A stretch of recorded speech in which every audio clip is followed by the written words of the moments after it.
Welcome to the mysterious world of Angel of Death, where every shadow hides a secret and every soul has a story. Vanessa Hunt's journey has just begun, and your journey has just begun. Join us as we explore the unknown depths and unravel the mystery. This is the end of Angel of Death. Thank you very much for your likes and subscriptions.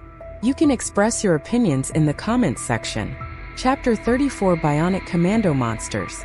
Ever since I was little, I knew the world was filled with them. From the bogeyman in my childhood days, to the giant lizards that terrorized the big screen when I was growing up, monsters were something that every child accepted. But as one grew up, one learned not to fear the dark anymore, just as the little nagging fears go away over time. Like little will-o'-the-wisps of one's consciousness as one grows up, the unknown ceases to be frightening. But such was not the case for me as I grew up. I learned that monsters were very real. From the personal demons that haunted me when my father passed away, to the giants of the corporate engine that I faced as a young girl. Yes, I knew far too well that monsters were all too real. And yet despite all this, nothing could have prepared me for the monsters I have faced in the last few days. Everything from death vampires and archdemon, a crazy katana-wielding samurai lady, and my own dear father, and now, this most recent development. The massive Nano-Knight hovered over the city of Chicago like a harbinger of death. It was terrifying to behold, clad in black from head to foot. It was made of the exact same material as the amazing nanosuits worn by Rena and my father. The armor appeared smooth and metallic, the rays of the sun glinting off the metal monstrosity that stood against the sky. An enormous edifice that acted as a testament to my father's brilliant but flawed legacy. The knight's head was fearsome. It looked similar to my father's helmet, with a round smooth helm, a sharp comb running along the middle of its head like a mohawk, a black visor protecting its eyes, if such a thing even had them. An enormous breastplate rested squarely underneath impressive-looking spiked pauldrons, both offensive and defensive in nature. On the knight's left hand it bore a large rectangular shield, and on the right, the same massive broadsword that my father used. Only this time, it was several orders of magnitude larger. I could see the people below us staring in horror at the behemoth that stood before them. Screams erupted in the city below as panic and mass hysteria spread over the city.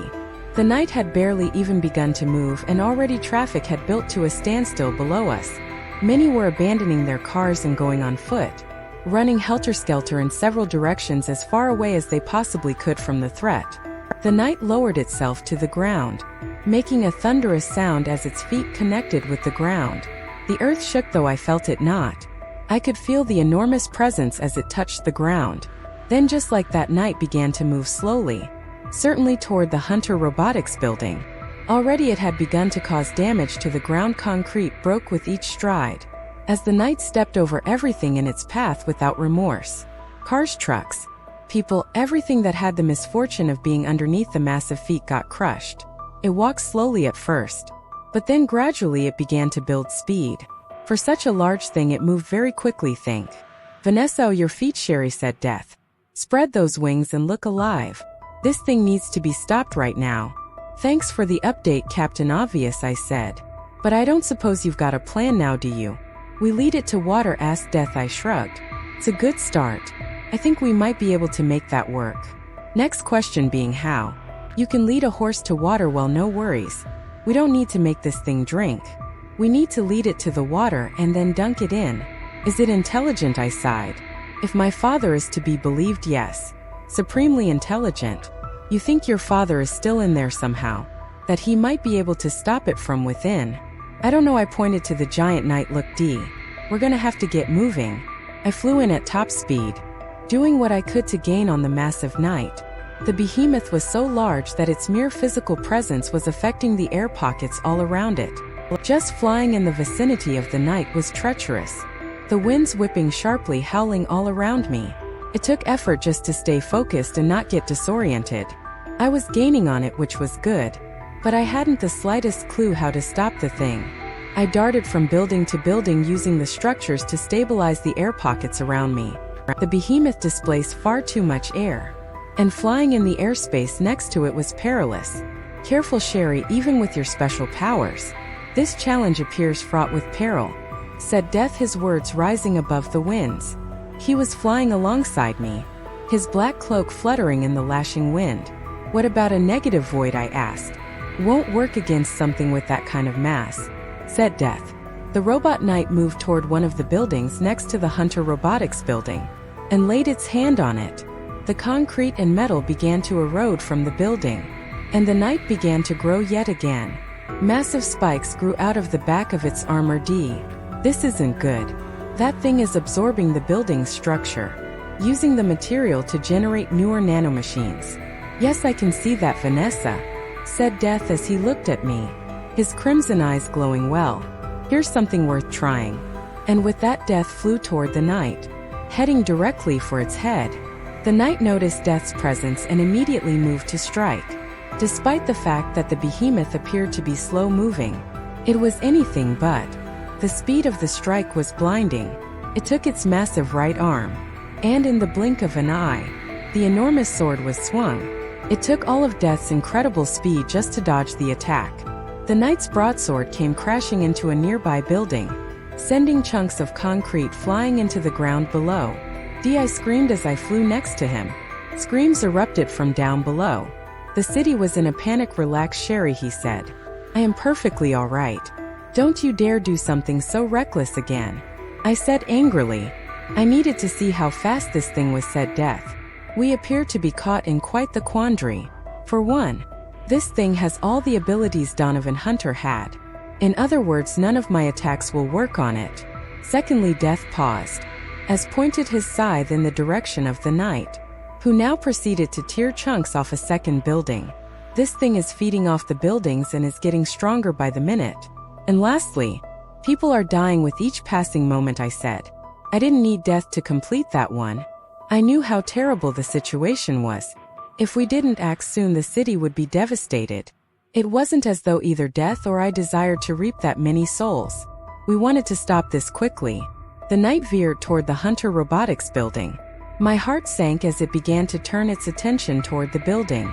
It was as if it remembered being born there. It stood in front of the building, unmoving. The knight's head moved around slowly from side to side. What the hell is that thing doing? Asked Death. It's like it's searching for something, I said. What in the world could it possibly want, Vanessa? Death asked. I haven't the slightest clue, I said. Look, this is good news. If it's searching for something, perhaps we can distract it from its mission. I'm all for it, said Death. We both flew into the air and headed right for the knight. Sensed our approach like I knew it would, and reacted accordingly.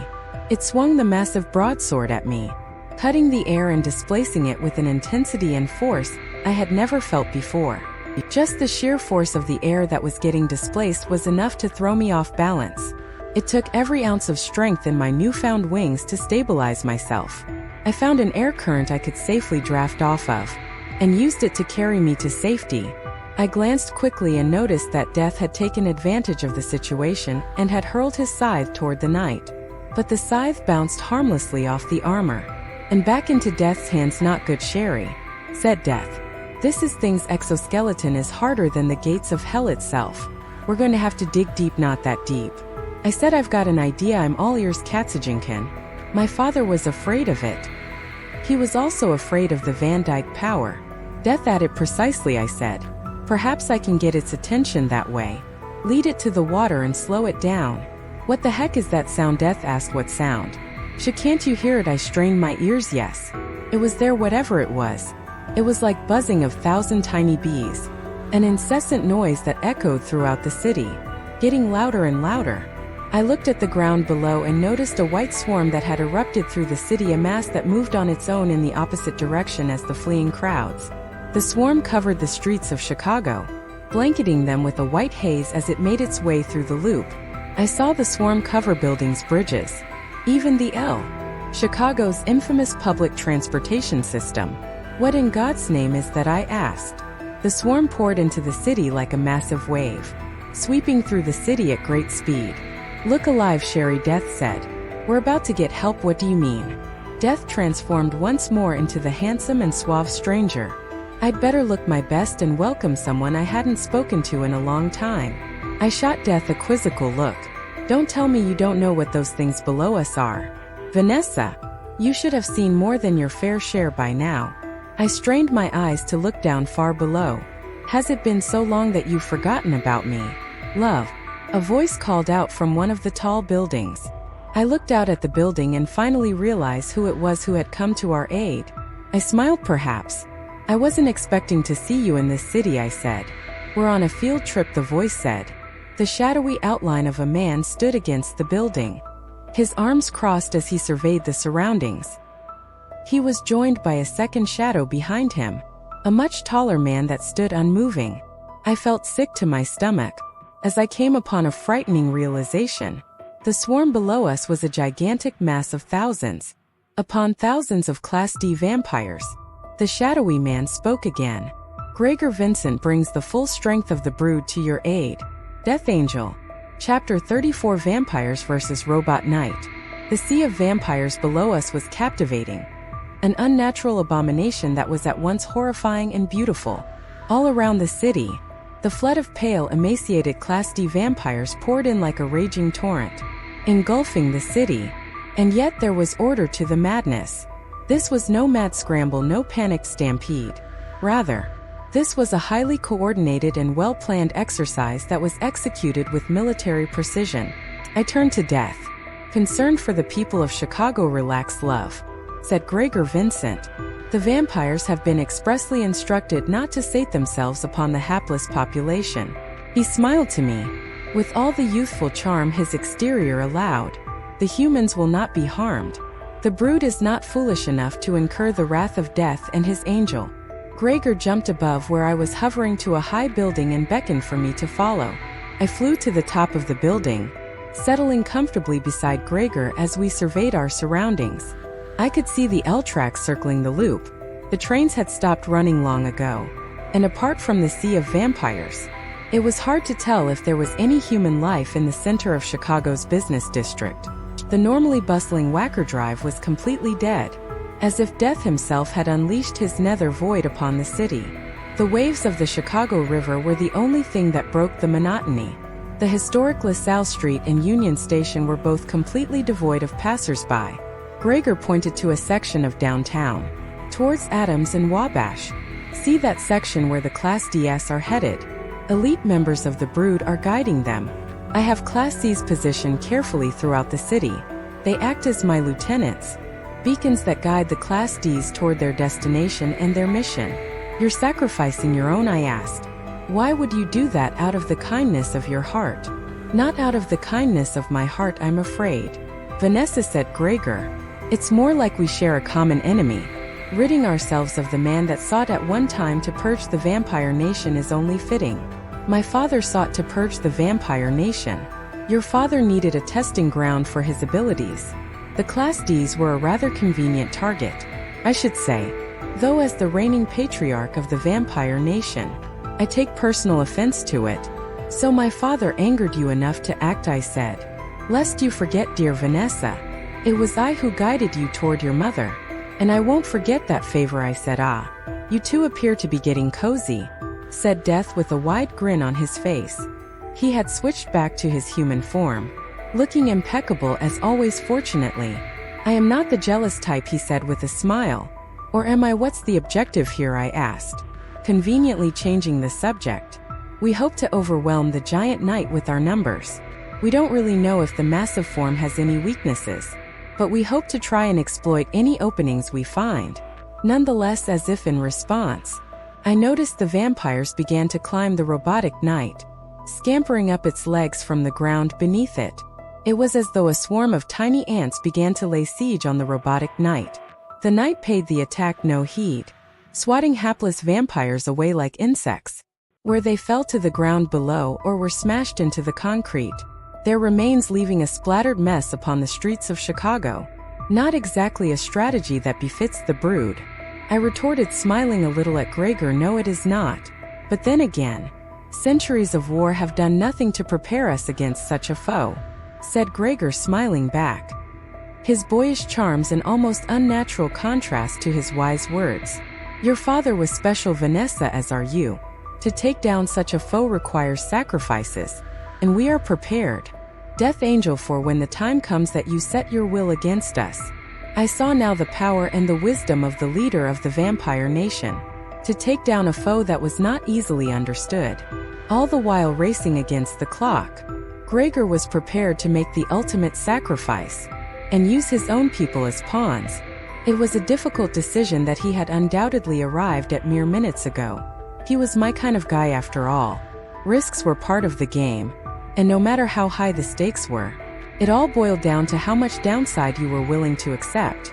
Whether that foe was my father or me eventually, but for the moment we were allies, and it was conveniently easy to accept the rather convenient, if not uncomfortable truce. It wasn't a lost cause. I noticed that the vampires were definitely being noticed. The Nano-Knight was reacting to them the way a boy would react to a swarm of bees from a knocked-down hive. There was power in numbers. The Nano-Knight did its best to sweat out the vampires, but wave after wave kept coming on, threatening to overwhelm the Nano-Knight. It looks like it's forgotten its objective, I said to Death. Indeed, whatever it was searching for, the vampires have its full attention now, he agreed. Be that as it may, I said. Gregor's people have bought us time with their sacrifice. I turned to Gregor. It shall not be in vain. Gregor nodded at me with a serious look on his face. Do we have a plan, Death Angel D? Go see if you can locate Katsujinkan, I began. That's something we know can immediately threaten the nanomachines. Your scythe isn't much good against these critters, so you'll need something you can use. So you're telling me to make myself useful, Sherry? Death said with a wink. And what about you? He asked further, a slight smile on his lips. I knew full well he was already anticipating what I wanted to say. I'm going into the Hunter Robotics building to find out exactly what that thing was after. If there's anything valuable in there, I'm going to find it. Sounds like a plan, said Gregor with a smile. The brood will buy you both time to find what you need to take this thing down.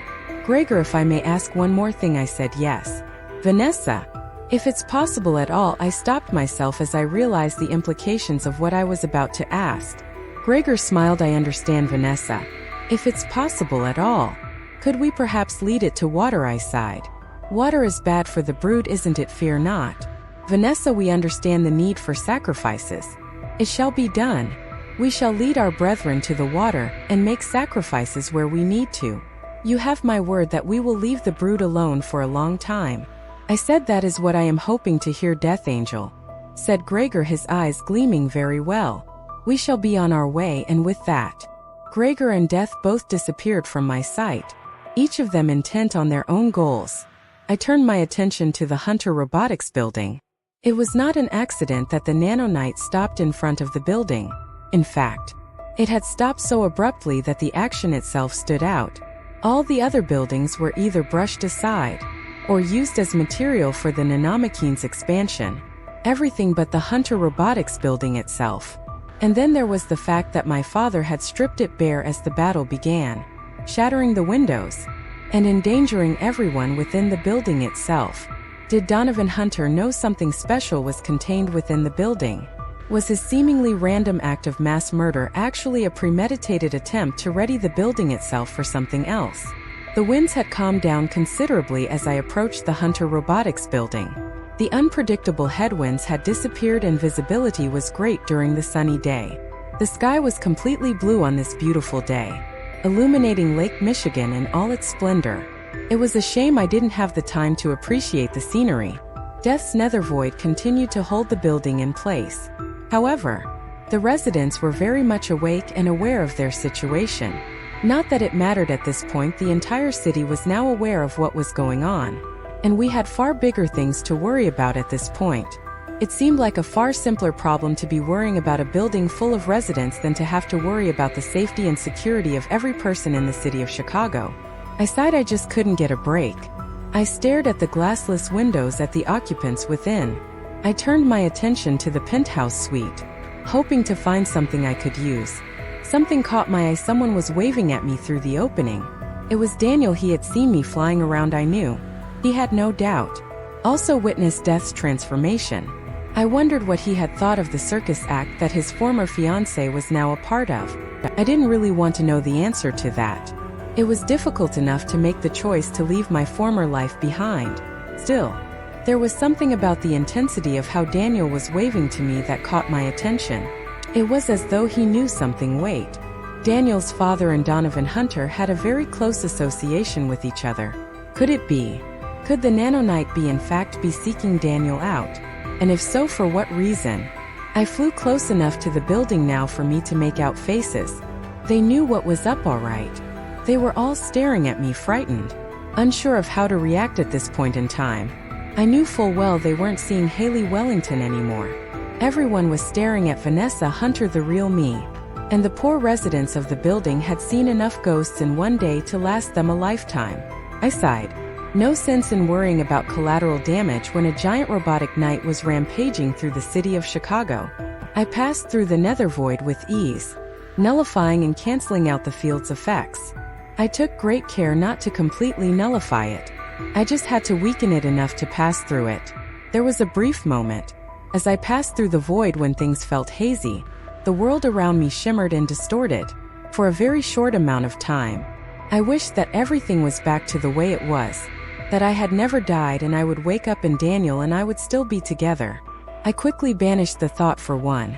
My heart had someone new in it, and it was going to be impossible to forget the man who had so effortlessly found his way into my heart. That, despite all of my resistance and efforts to run away from him, I found myself completely drawn to. I actually wondered how he was doing. Finding Katsujinkin was going to be like finding a needle in a haystack.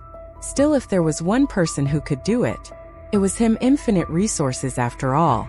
Once the haze had gone, I found myself staring at Daniel. It was like he couldn't believe his eyes. "You really are Vanessa," he said. Those handsome eyes staring at me in the same way they had always had. "I'm so sorry everything had to be so messed up like this, Daniel," I said and sighed. "Look, there's something I need to tell you." Daniel shook his head. "Say no more, Van. I knew at the moment I saw you Jackson Square under the rain that night." He looked down at his feet, unsure of how to proceed. "You aren't mine to keep anymore, Van," he finally said. Tears came down my cheeks. "Daniel, I am so very sorry, Van. There's something else I need to tell you," said Daniel. I turned to him quizzically. "Something else?" Chapter 35 Kill Switch. I stood in front of Daniel, dumbfounded. "I'm sorry. What did you say?" Daniel shook his head and stared right into my eyes. "Look, Vanessa, I know this sounds completely crazy, but I swear I'm telling the truth," I nodded. "It's not that I don't believe you, I really want to, but you'll have to take me through this." "Why now?" "It's a long story," said Daniel, who then stopped abruptly. "Look, we haven't got much time. I can see you've been trying to lead this thing to water, but that idea is a terrible one. How so?" "I guess we'd better start from the beginning, Van, okay?" "Daniel, I'm all ears. You seem to be the only one with a plan so far, so let's hear it. Remember who your father's first big investor was?" "That's right, your father, Donald Ashcroft." Daniel nodded and raised his index finger. "In order to earn my father's trust completely, and have both men go in as equal partners, your father had to give my father the secret sauce, so to speak." "You mean Donovan Hunter had to turn over the secrets to his technology?" "Why would he do that? Just to secure funding." Daniel pointed toward the robotic knight. "We're running out of time quickly here. We can talk while we reach that thing. Would you mind flying me to it?" I smiled. "You betcha." I moved behind Daniel and put my hands on his shoulders. "I'm going to hold on to your shoulders while we go into the air. Are you ready for this?" "Ready as I'll ever be," said Daniel with a smile, as he looked nervously back at me. I grinned back at him as I launched myself into the air, taking great care to gently hoist Daniel below me so he could fly comfortably in position. I exerted a light nether void around us both to shield Daniel from the pressure and the air pockets. I really needed him in one piece if he was going to help out. "I must admit this is pretty exhilarating," called Daniel from below me. The nether void allowed us to hear each other as we flew through the air. I saw Daniel looking down at the ground, surveying the vampires in the city below us, a moving, almost hypnotic sea of the disgustingly pale and emaciated creatures. The stench in the city below must be horrifying at this point.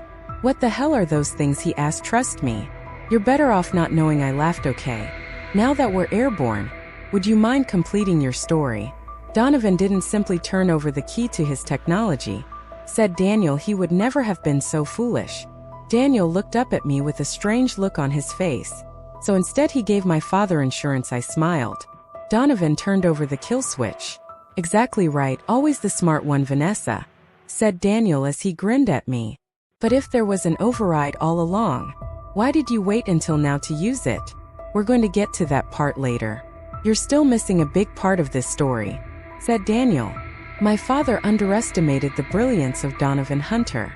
Imagine, if you will, the nanomachines working with and communicating with each other. Okay, we knew that. Yes, but do you know by what mechanism this is accomplished? Radio frequencies, I asked. Come on, Vanessa, said Daniel, you know this stuff. That's the current method we're employing in the current generation of Hunter Robotics nanomachines. That and electron pulses. Donovan Hunter's nanomachines exchange information with each other at the molecular level. But wait, there are several technological and physical hurdles to overcome for such a thing to happen. I said, for one, molecular communication requires an aqueous environment. I stopped. Oh my God, I'm such a fool.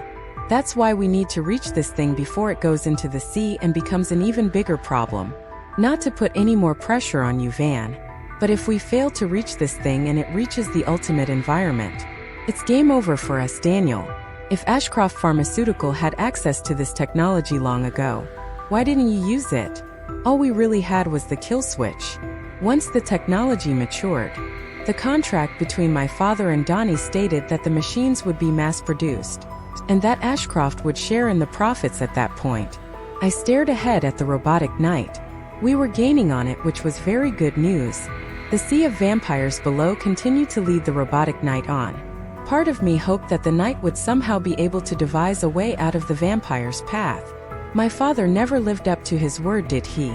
Daniel shook his head. Several years ago, your father changed. When my father confronted him about his misuse of the technology, he became angry, agitated. There was already evidence at the time that the machines were taking over his life. Back then, your father hadn't quite figured out how to assimilate the machines into his own body. But it wasn't that difficult to see at the time that Donnie would one day be able to do it. So when my father wouldn't back off, Donald just gave up. No, Vanessa, my father never gave up. But all he had in the end was the kill switch. He couldn't stop Donovan Hunter's descent into madness. So this thing, you think it was drawn to the building because of the kill switch? Yes, the kill switch sends a pulse that only the nanomachines can detect. But the pulse triggers a reaction in each machine that prevents it from bonding to each other at a molecular level. Daniel, a device like that is even more advanced than the nanotechnology my father developed. That's correct, Vanessa. Donnie Hunter gave my father what is effectively a working molecular descrambler. It's imperfect, but it does the trick. How in the world would Donovan have something like? I stopped.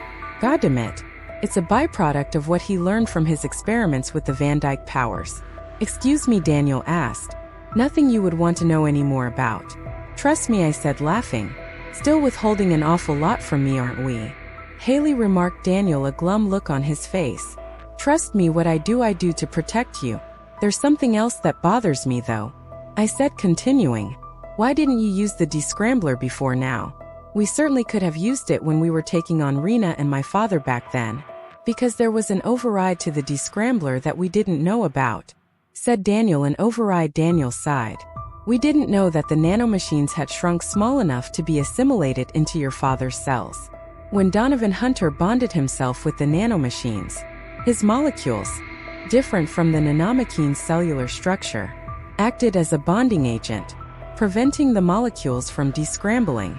Oh my God, I said. My heart almost stopped as I realized the implications.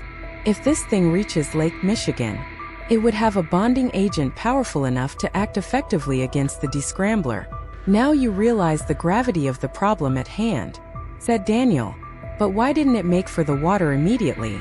I don't think it realizes it yet. From what my father shared with me, the machines are intelligent but not educated. Donovan was the intelligence driving the machines forward. Now that the machines have attained free will, they are exploring the environment on their own, expanding their consciousness like a neural network, in a manner very similar to how our own brain functions. It's very effective and predictably indicative of Donovan's genius. But the nanomachines are like newborns in a way. Still Navi, still learning new things every step of the way. That is something we can use to our advantage. So we can assume it still needs to figure out that the water makes for a great bonding agent. I said, perhaps so, said Daniel. Daniel, does this mean you knew all along that my father was alive? I'm sorry, Vanessa. My father had a hunch that Donnie faked his death and went in hiding, but we weren't completely certain he was still alive. That's why my father kept the kill switch and its presence hidden from everyone. He said that your life would be in grave danger if you even so much as knew what we suspected. Daniel stopped. Had I known you were going to be killed anyway, I would have said something earlier, but even then, you continued to suspect my father was in hiding. Well, sort of, said Daniel sheepishly. Think of it this way, we never really had any proof to substantiate my father's hunch. And because your father did such a good job of remaining out of the public eye and keeping his activities hidden, it made us all complacent. No one would have ever thought he was hiding in plain sight. Did you suspect my father was posing as Robert Mayer? You give me far too much credit, Vanessa. I looked down below us. The Sea of Vampires was doing its job of leading the robotic knight to Lake Michigan. In fact, they were performing their function far too well for comfort. I sent out a thought hoping Death would hear me, but due to the fact that he was so focused on finding Katsujinkan, the probability was higher that he wasn't going to hear me, and Gregor Vincent was too far away for me to even catch up to, much less warn him about the imminent threat. We were left with little choice in the matter. Daniel and I had to catch up to Robotic Knight, and get close enough to it for Daniel to activate the descrambler. I looked up and began estimating the Robotic Knight's trajectory. It was a mere 5 miles away from the coast. The Nano-Knight was going to reach Lake Michigan in the next 5 minutes. Chapter 36, Titan Assault. Daniel and I continued our approach toward the Nano-Knight. I holding Daniel aloft with my hands, my former fiancé suspended just below me, his legs and entire body dangling below, positioned precariously between the heavens and certain death below. Were it not for the nether void I had so judiciously expended, he would likely have been blown away by the sheer force of the winds that blew all around us. The robotic being synthesized from millions of moving nanomachines turned its attention fully toward us. The sheen of its black carbon-like armor dull against the light of the summer sun, and the blissfully blue sky that bore witness to the horrendous scene that lay before us. Damn it! It was beginning to realize something was up.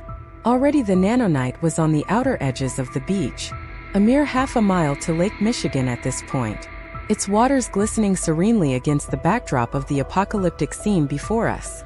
We were in deadly peril. All the Nano-Knight needed to do was take a few more steps and Armageddon would be imminent. Death appeared next to me at that moment. I came as soon as I heard Sherry, he said. His powerful form fully manifested, his black cloak riding the wind in billowing wisps. A dark specter that appeared frightening against the horizon. Those witnessing the giant robot knight, the Sea of Vampires below, and now Death himself appearing alongside a flying angel must have no doubt been convinced at this moment that the apocalypse was nigh. I'm glad you were able to hear my thoughts through all the ruckus. I said to him, were you able to find it? Death produced Katsujinkan in his right hand. The dreaded black blade with its sleek lines and deadly curved edge appeared oddly appropriate in Death's pale hands, and coupled with his eerie visage, it was almost as though the blade and the specter were made for each other. Nothing, however, could have been further from the truth. I was under no illusions that the blade knew its purpose, knew what it was that it was meant to sever. I shuddered at the memory of being literally torn asunder by the merciless blade that cut me from the shoulder down. I could almost feel the sharp pain lance into me once more. Who do you think I am? Sherry Death asked, interrupting the painful memory, spreading his arms wide against the blowing winds. Massive scythe held aloft in his left hand while Katsujinkan casually held in his right. I am Death, infinite resources, I smiled, almost picturing the silly grin on his face under the hooded visage. Leave it to Death to add a moment of brevity to anything. That's terrific, I said, looking up at him with a smile. Do be careful with that thing, will you, Vanessa? You and I have both, shall we say, been equally burned by this thing. Yes. I shall be very careful with it. We need to hurry, said Daniel. Danny boy, exclaimed Death. Since when did we have the pleasure of your company? It's a long story, I said. Look, I meant what I said when I sent my thoughts out to you. Daniel's got a means of defeating this thing. A kill switch of sorts. Say no more, said Death. If there's a will, we shall find a way. D. If Katsujinkan is capable of slicing through the nanomachine's bonding, we might be able to distract it long enough and get close enough for Daniel to activate his kill switch. Well, that's a whole lot easier said than done, unfortunately, said Death. The three of us continued our rapid approach toward the Nano-Knight. Underneath us, the sea of pale vampires continued to assail the Nano-Knight. Their sheer numbers and suicidal determination the only things the mindless beings had going for them, as they continued their relentless assault upon the continuously advancing Titan. And what a Titan it was! The massive Nano-Knight had stopped running at this point and was beginning to survey its surroundings once more. The air pockets displaced by the Titan's sheer size was impressive. I fixed my attention fully upon it, knowing that its size made it appear deceptively slow, an impression that would most certainly prove to be fatal to one who was not paying attention. I knew that the slightest miscalculation could prove deadly to us all. A mere sweat from the behemoth would reduce us all to a splattered mess upon the face of Chicago's skyscrapers. D. Any chance we can slow the Class Ds down enough for us to get close to this thing? I can certainly try, Sherry, though Gregor isn't going to be too amused by my methods. Death flew below us toward the Class Ds. He readied Katsujinkan, bringing the blade just behind him with a fluid, well-practiced motion. The massive scythe held just behind him on his left hand. The curved blade held in check, then without warning, Death swung the sword hard in smooth wide arc, decapitating a handful of vampires. I understood the significance of the act. Death was doing his best to get the brood's attention. I hoped it would work. The Nano-Knight turned its head at us, the hollow visor staring at us. I could see a faint red glow underneath the knight's visage. It's definitely noticed our presence. An approach was going to be difficult. I flew sideways, drafting and taking advantage of the air pockets. Sorry, Daniel, I said. This isn't going to be a smooth ride. Do what you need to do to get close, Vanessa, replied Daniel. I took Daniel and lifted him closer to me, hoisting him up until his body was level with mine, and gently wrapped him in an embrace, my head just behind his right shoulder. I kind of like this, Vanessa, said Daniel. I steeled myself. I had already made my choice and there was no turning back. There was no Daniel and Vanessa now. Circumstances had made it such that our love could not possibly exist. It was replaced now by a different relationship. A relationship I had yet to nurture between Death and myself. But now was not the time to tell Daniel. There would be plenty of time to deal with the aftermath of my decisions once people's lives were no longer in danger. We were now flying directly within the Nano-Knight's airspace and there was significant turbulence in the air around us. The wind whipped in my face and I could only hope that the nether void was holding up enough so that Daniel wouldn't feel the effects of our moving around as much. Here's goes nothing, Daniel, I said. I flew in several directions, zigzagging in random motions in the air, hoping to throw the Nano-Knight off, making it difficult for the Titan to lock onto us. I knew that the Knight was tracking us at this point. It was only a matter of time before it would attack. There. The Knight swung the sword at us and I dove straight down into the air, narrowly avoiding the massive broadsword which continued its deadly trajectory until it hit one of the buildings to my right, sending chunks of concrete and dust into the air. If I didn't move fast, the Nano-Knight was going to completely rearrange the Chicago skyline.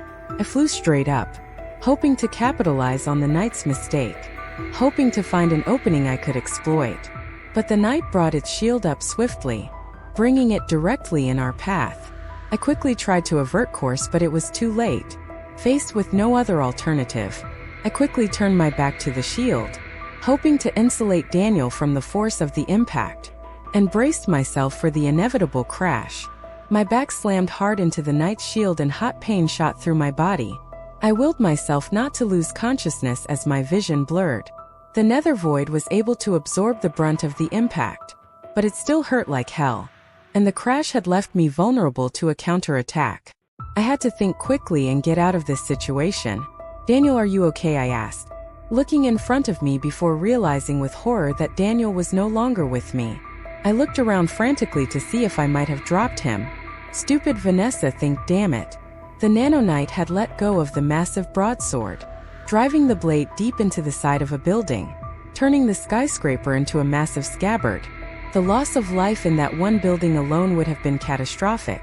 I could only hope at this point in the ability of the city to respond to a threat.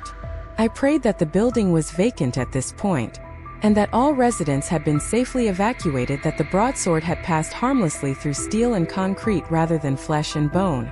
I looked carefully at the Nano-Knight's right arm, now free without a sword. My heart sank as I realized that the Nano-Knight was holding Daniel in its hand, its thumb and index fingers gripping Daniel much like a child would a toy soldier in his hand. The situation was precarious. Daniel was flesh and bone, and completely mortal. Even the slightest hint of aggression from the knight would prove to be irreversibly fatal. Thinking on my feet, I launched myself back into the air, kicking the shield as hard as I could to catapult myself back into the skies. It was strange that the knight was drawn to Daniel, but then I realized just how much sense it made. Daniel had the kill switch, and no doubt, the Nano-Knight could sense the same thing it was seeking at the Hunter Robotics building. Activate, I said, unleashing my scythe, the tiny rod growing once more to its full size as the long curved blade glowed with the light of the souls I had claimed. I moved the scythe to my left hand, while rapidly reciting incantations. Stacked harness Destruction I added, as I unleashed my light sword in my right hand. The light sword glowed even in broad daylight. I took the base of the sword and carefully placed the handle level to the of the scythe's blade, whispering more words, drawing upon more of the Van Dyke magic.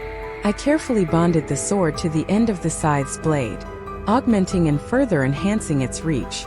I knew that the scythe wouldn't be much use against the Nano-Knight, of course, but the gamble I was taking was that the light sword was going to be plenty effective if I could utilize the heft of my scythe to add distance to it. I thought of nothing else at this point. I had to save Daniel -tavostien. I whispered, lend me the speed of the wind, my sisters. Lend your power to me and propel me forward, I implored as the wind picked up behind me. I barreled hard into the Nano-Knight, moving at a speed double that of my previous approach, quicker now than the knight's reflexes.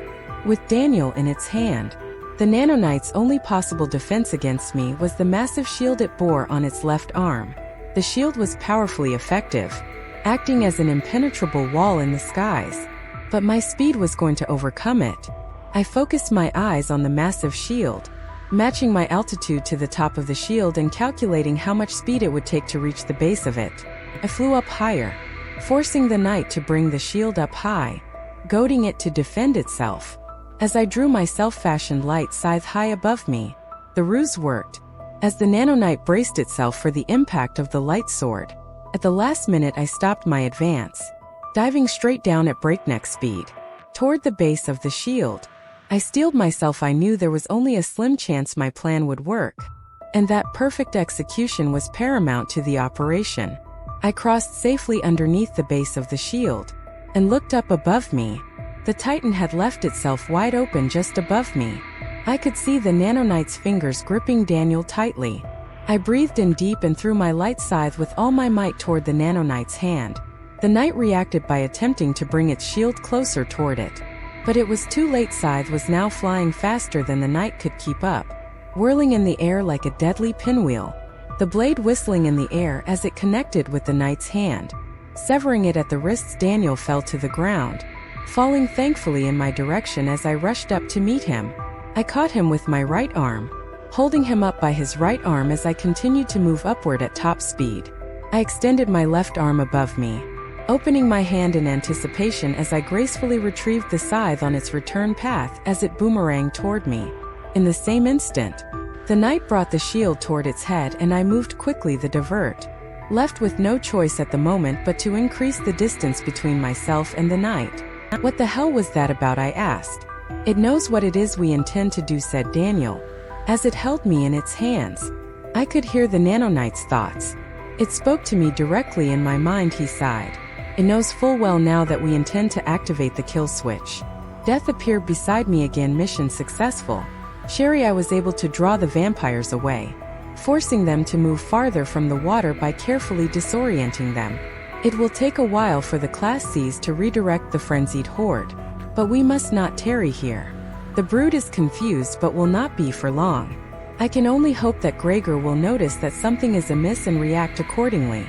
We will have to trust in the competence of the vampire lord, and turn our full attention to this monstrosity that stands before us. Any ideas? I asked as a matter of fact. I may have something, Sherry. I'm all ears, I said. The moment you and Daniel flew in the vicinity of the knight, it looked surprised, almost to the point where I saw it cringe and bring the shield protectively in front of it. I nodded. I saw that as well. It's as if it knew by instinct that the head portion was vulnerable. Indeed. Well, that puts us at a considerable conundrum, I said. That massive shield will be difficult to get around if it's protecting the weak spot all the time. Perhaps, said Death, but not impossible. Look here, he said, pointing toward the knight's right arm, where the hand was still conspicuously missing at the wrist. Your attack has left it vulnerable. The fact that the hand has not regenerated is very interesting. It's as if your powers are preventing the nanomachines from further bonding. I looked toward the Nano-Knight's severed wrist. The edges were frayed, not smooth. The edges were torn, damaged. The effect of the Van Dyke lightsword was similar to the kill switch. It effectively decoupled the nanomachines and preventing them from bonding back. I do believe you're right. The lack of a sword arm leaves it vulnerable. What then? Well, think of it this way, added Death. If it raises its shield to protect from an attack, it leaves itself vulnerable to an attack from below, just like the stunt I pulled earlier. I said, smiling at Death, but the question is, will it fall for the same trick twice? We've no choice but to try, Sherry, said Death. Look alive, Vanessa. The Nano-Knight is moving toward us. Chapter 37, Daniel's turn. The beauty of our plan lay in its simplicity. Repeat a move that was executed just minutes ago, and pray that the Nano-Knight wouldn't counter it. Of course, the complexity in the plan lay in the execution. Perform the trick exactly the same as before, and the knight would see it coming, react to it in time, and perform a counter move. Or perhaps even worse, get confused and decide to head for the water. I'm really rather hoping you've got a good plan for making this happen. Trust me, Vanessa, I haven't got the slightest clue. But I'm Death. I know infinite resources. You betcha I'm going to take the suicide shift. Sherry, I nodded at him, understanding the significance of what he meant. Death was volunteering to be bait for the massive shield. I ran a few possible scenarios in my head. Was the sword arm truly incapacitated? Would a new hand grow in the place of the severed one? Would the massive sword that lay dormant, quietly resting upon the side of a building, suddenly rise up and magically extricate itself, and then attack us in the knight's defense? There was hardly any point to running scenarios in which the guesses fluctuated wildly. There was too much variation in the possibilities.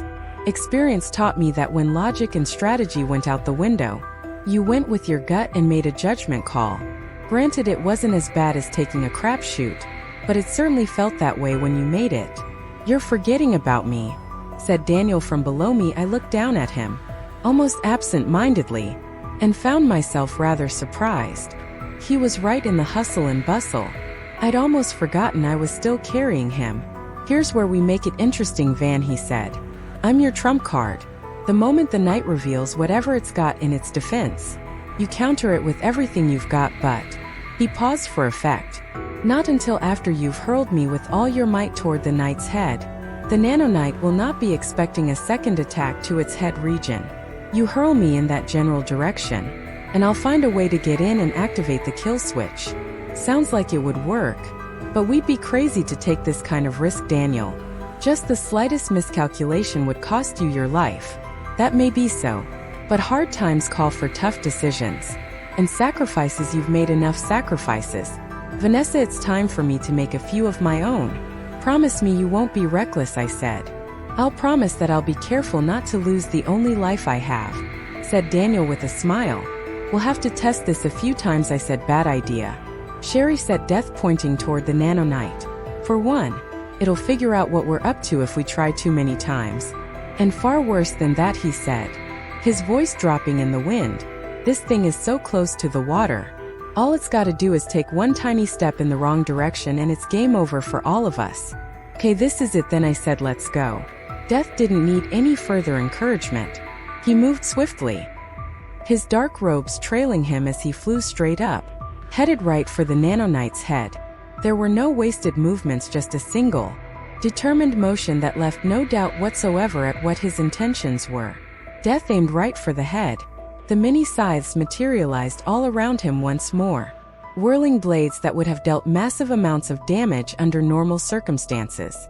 In this instance, however, all they did was serve as a convenient decoy we all knew the Nano-Knight would see through. I wondered at that move for a moment, until I noticed Death add something very interesting. He mounted Katsujinkan onto his scythe in much the same way as I had done with my light sword. Mounted onto the enormous scythe's blade, the dark blade of Katsujinkan almost felt too perfectly matched to Death's blade. An irony that wasn't lost on me. The life-giving blade melded perfectly with the blade that reaped the souls of mortal men. Life and death fighting together to save mankind. In the same instant, the mini scythes moved toward the Nano-Knight, moving rapidly toward it, slicing away at the bonded nanomachines, the submicroscopic organisms rapidly regenerating in response, almost as quickly as the blade cut through them. None of this was a surprise to any of us. The objective, of course, was to draw the Nano-Knight and get it to hold its full attention toward the newly perceived threat that loomed before it, the mounted Katsujinkan that was now headed directly for the Nano-Knight's unprotected head. The response was predictable. The Nano-Knight raised its left hand protectively around its head, bringing the enormous shield to bear upon Death. Death impressed me. He fulfilled his decoy role to the very end. The dark specter that was the Grim Reaper didn't even so much as flinch in the game of chicken. Even mere seconds away from impact, Death didn't even bother to turn his back toward the shield to absorb the impact. He just headed right into the shield and collided with it. The force of the impact so powerful that it pushed the Nano-Knight back a few steps. Katsujinkan was pretty impressive. The blade tore through the massive reinforced shield and dented it pretty well, the large scythe tearing into it, leaving a large gash where Death connected with it. Death fell to the ground. I jumped right into action, knowing that Death's act of courage had bought us at best a couple of minutes. I didn't have time in that instant to worry about whether Death was alright. I had to keep believing his mantra of infinite resources was going to carry him through this. I moved as quickly as I could through the opening that Death had created. I had a flash of inspiration and decided to follow the course of action. I hurled my scythe right in the direction of the Nano-Knight's left elbow, hoping my light sword would be able to connect. At the same instant, I threw Daniel as far as I could, aiming right for the Nano-Knight's head. I saw Daniel rapidly become smaller in the air as he headed right for the Nano-Knight's head. The scythe sliced through the knight's elbow, severing the arm. The giant shield and the arm that was holding it aloft began to slide downward, until the entire thing began to plummet into the ground below. There was a massive, high-pitched wail as the Nano-Knight screamed in anger, the first physical sound we'd heard from it since we encountered it. I looked above me, hoping that Daniel had made it through all that. I saw him a few moments later, perched atop the Nano-Knight's helmet. He was hanging on for dear life, but looked to be doing very well. Godspeed, Daniel. I said, the fate humanity rests in your hands now. Chapter 38. The Death Angel. The wait was unbearable. That fleeting moment of uncertainty when everything was about to go wrong, and the chances for succeeding were so slim that it was almost too difficult to fathom that we were going to come out of this one. That brief moment felt like an eternity. The anguished screams that came from the Nano-Knight as it rampaged around filled the air all around us. The knight's left arm had been severed at the elbow, and its right hand had yet to regenerate. It was therefore incapacitated, at least, or so it seemed for the time being. Of course, the most dreadful thing happened after that. The knight's foot finally touched down on Lake Michigan, causing the water to stir up, kicking up massive waves the likes of which hadn't been seen on the shores of Chicago in centuries. Any further movement from the knight was going to cause a tsunami. Water poured into the streets, and I was thankful that much of the population had probably been evacuated at this point. It was all up to Daniel now. Death and I hovered a safe distance from the Nano-Knight. There wasn't going to be much either of us was going to be able to do against a massively regenerating knight with unlimited abilities to repair itself. Without the kill switch, well, Sherry, look at the bright side. If the entire world ends right now, you and I are out of a job. That's the bright side. I asked incredulously. I'd hate to see what the dark side looks like. Death breathed in deep and smiled at me. He had reverted back to his human form again. His charming good looks even more apparent in the bright sunshine. I've got faith in humanity, Van. It's going to take more than a rampaging giant robot to bring down mankind. I'm rooting for Danny Boy over there.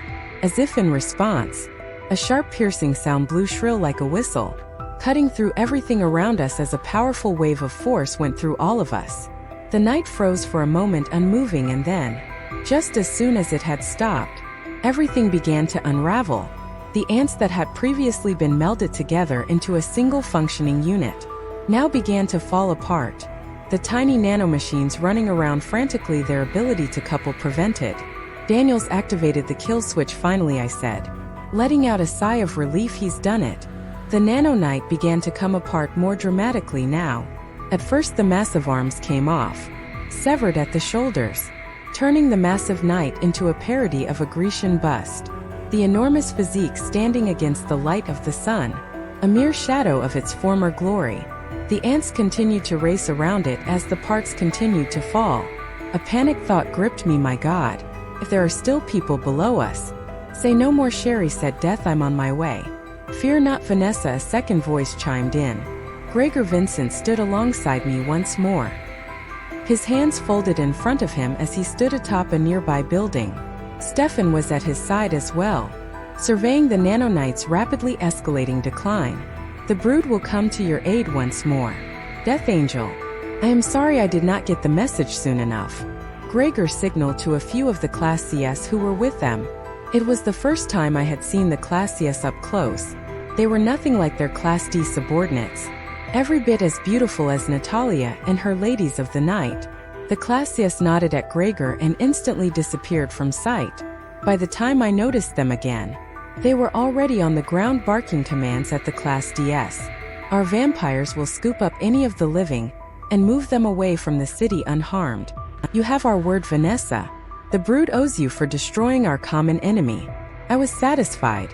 With Death and the brood overseeing the evacuation effort, I could concentrate my energies toward rescuing Daniel. I looked up at the Nano-Knight. The head unit was still intact, the dark helmet gazing impassively toward the horizon with sightless eyes. It was very difficult to determine if Daniel were still in there. Nonetheless, I had to at least try and attempt to find him.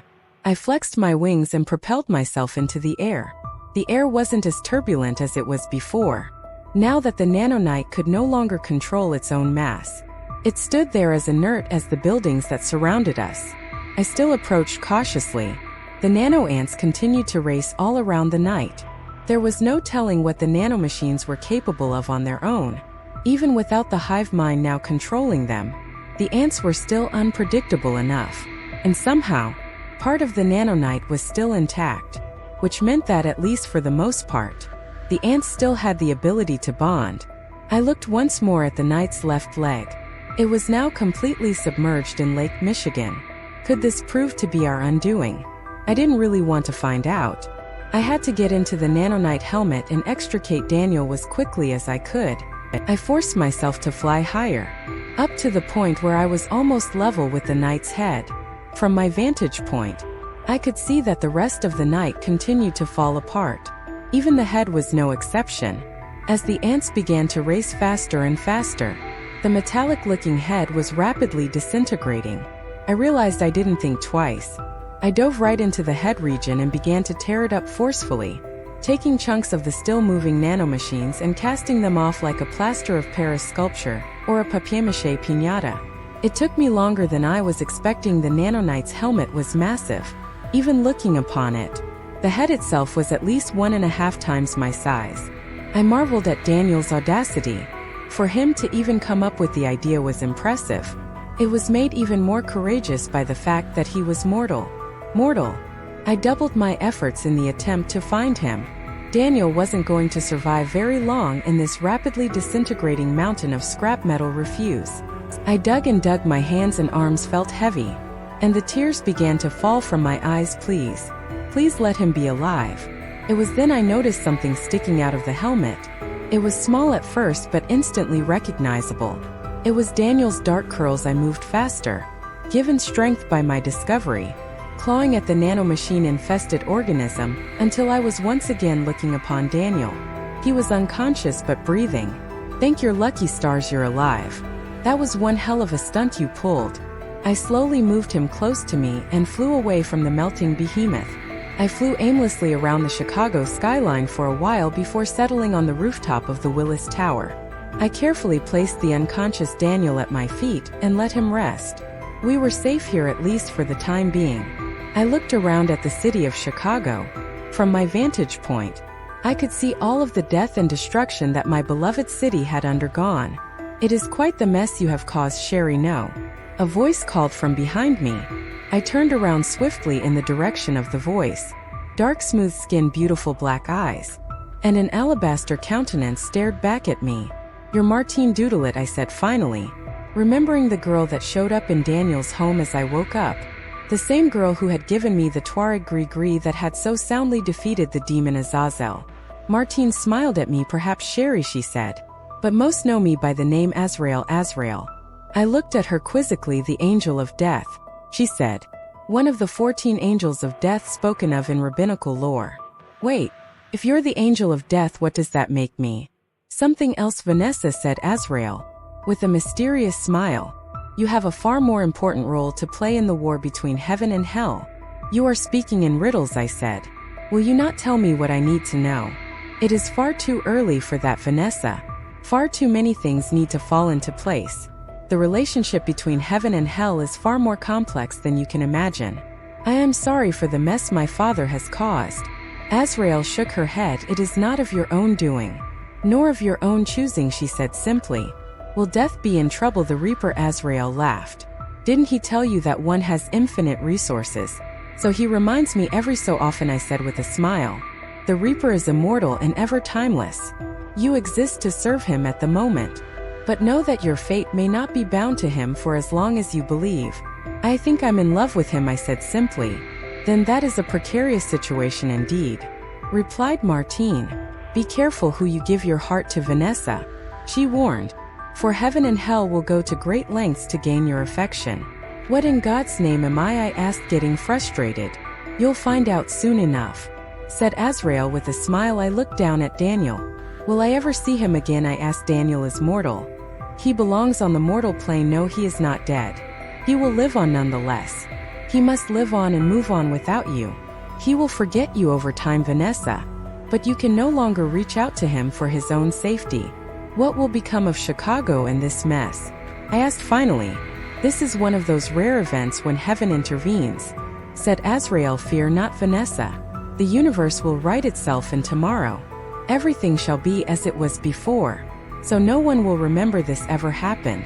"That is correct. Though this is not something that happens very often." I nodded. I saw death waving to me on the horizon. For the time being, I knew things were going to be okay.